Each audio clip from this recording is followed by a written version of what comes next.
Storm hunters getting a closer look at Hurricane Lee as it churns in the Atlantic.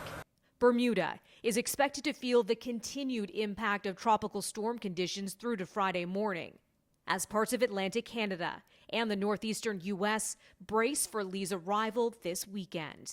When we're looking at this storm, one of the things that really jumps out at you is the size. Warning preparedness meteorologist Bob Robichaux is sharing a midday update Thursday. Again, we still had a hurricane on our hands, a Category 1.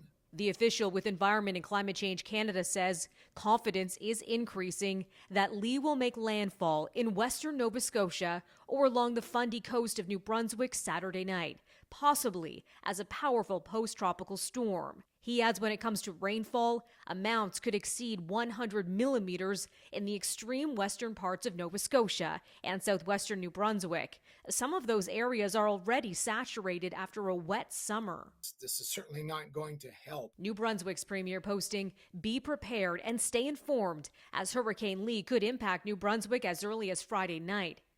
The Premier of Nova Scotia reminding people in his province to be prepared with essentials like food and water for 72 hours.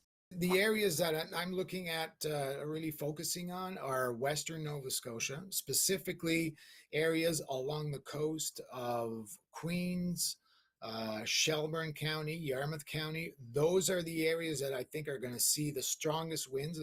The main story with Lee is just the size of the wind field. Similar concerns when it comes to the footprint of the storm shared south of our border from U.S. National Hurricane Center Director Michael Brennan. The hurricane watch in effect from Stonington, Maine up to the Canadian border and for portions of New Brunswick and Nova Scotia, where we could see some stronger winds, winds maybe approaching hurricane force, especially in wind gusts, as the center of Lee is expected to move closer to that region of down east Maine and portions of southern Nova Scotia and New Brunswick.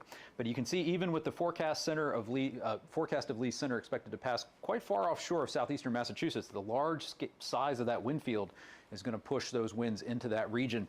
People in parts of Atlantic Canada are being warned of the possibility of storm-related power outages this weekend. Nova Scotia Power posting, with the first significant storm of this hurricane season on the way, we're activating our Emergency Operations Center Friday. Melissa Duggan, City News.